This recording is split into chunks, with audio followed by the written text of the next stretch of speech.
fabrication des bonbons. On visite ensemble la confiserie Bressode qui est située à La Bresse dans le département des Vosges. Chaque année, les Français consomment en moyenne 3,3 kg de bonbons. Nous faisons partie du top 10, mais nous ne sommes pas les champions. Ce sont les Suédois qui en mangent le plus. Ils en achètent 7,7 kg chaque année. Mais en France, on se rattrape sur le chocolat, on en déguste 7 kg par an. Allez, on retourne à la confiserie Bressode. En plus d'être une boutique de mugs, de petits gâteaux, de souvenirs des Vosges et surtout de bonbons, la confiserie Bressode fabrique elle-même ses bonbons. Les clients peuvent de manière gratuite découvrir les étapes de fabrication de ces confiseries.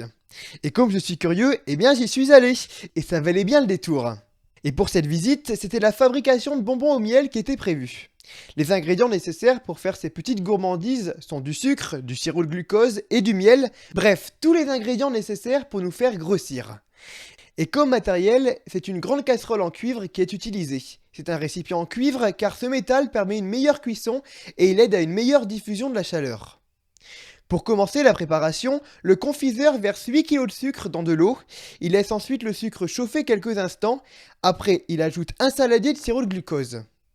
Avec cette recette, 12 kg de bonbons sont fabriqués, soit 6000 gourmandises de 2 grammes chacune.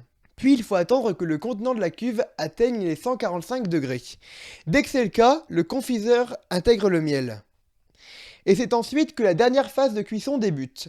Lorsque la température passe le cap des 155 degrés, l'étape suivante de préparation peut alors commencer.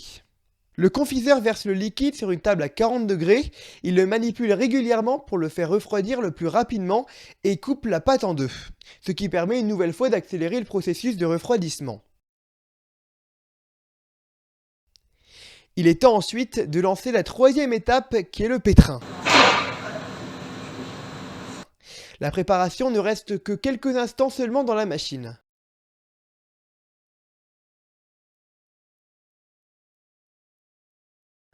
Et c'est après qu'une grande étape de transformation commence. La préparation passe dans une machine avec un moule qui permet de mettre en forme ces petites sucreries. Au-dessus du moule est positionné un petit ventilateur qui a pour rôle d'éviter la surchauffe de celui-ci.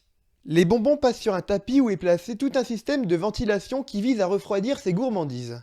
À la fin de leur parcours, les bonbons tombent dans une toupie. Une toupie qui tourne afin d'éviter que les bonbons se collent entre eux et que cela ne forme qu'un bloc. Et la meilleure étape, c'est la dernière, c'est bien sûr la dégustation. Et comme je suis gourmand, eh bien j'en ai pris 2. Et j'ai rempli mon caddie dans la boutique.